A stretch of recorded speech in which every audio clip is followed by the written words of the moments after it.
मुख्यमंत्री के रूप में अयोध्या जाने से विवाद खड़ा होगा। अपने का विवाद खड़ा होता तो होने दीजिए। एक वर्ग ऐसा था जिसने कहा कि आप जाएंगे फिर राम मंदिर की बात होगी। तो मैंने कहा कौन हम सत्ता के लिए आए हैं, राम मंदिर के लिए सत्ता भी गंवानी पड़ेगी तो कोई समस्या नहीं होनी चाहिए। आज भी आप देखते होंगे हम लोगों ने 2017 में जब अयोध्या में दीपोत्सव के आयोजन को आगे बढ़ाया था, हमारे मन में एक ही बात थी और वो बात यही थी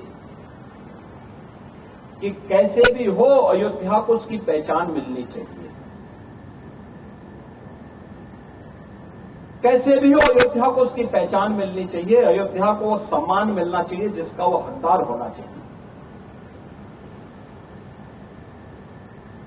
एक द्वंद्व था जब अयोध्या में पहली बार आने की बात हुई।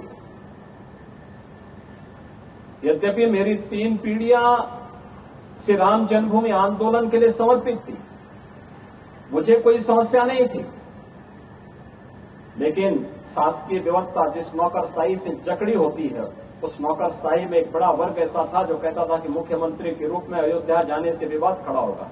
अपने का विवाद खड़ा होता तो होने दीजिए, लेकिन अयोध्या के बारे में कुछ सोचने की आवश्यकता है। फिर एक वर्ग ऐसा था जिसने कहा कि आप जाएंगे फिर राम मंदिर की बात होगी।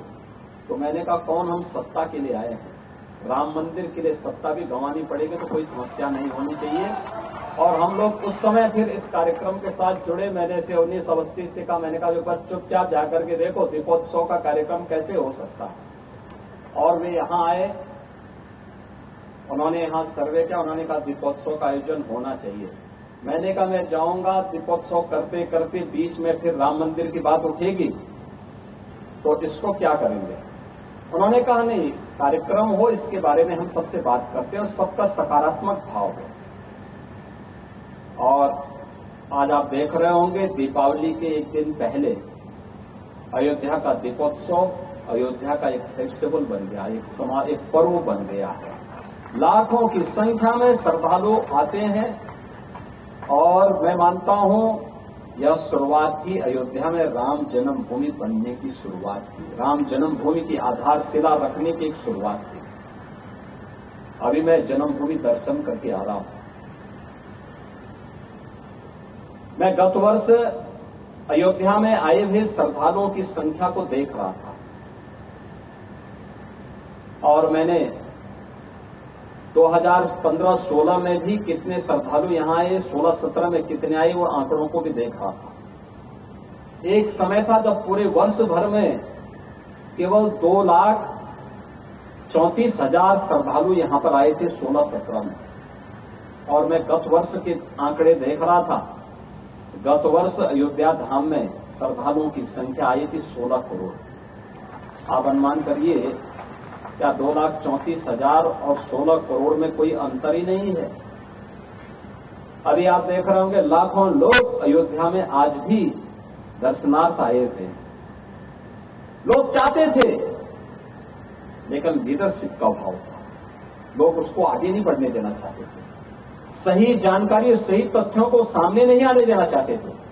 लेकिन हम सब आभारी हैं प्रधानमंत्री मोदी जी के, जिन्होंने विरासत और विकास को एक साथ जोड़ करके भारत की परंपरा को उस गौरव के साथ आगे बढ़ने के लिए प्रेरित किया।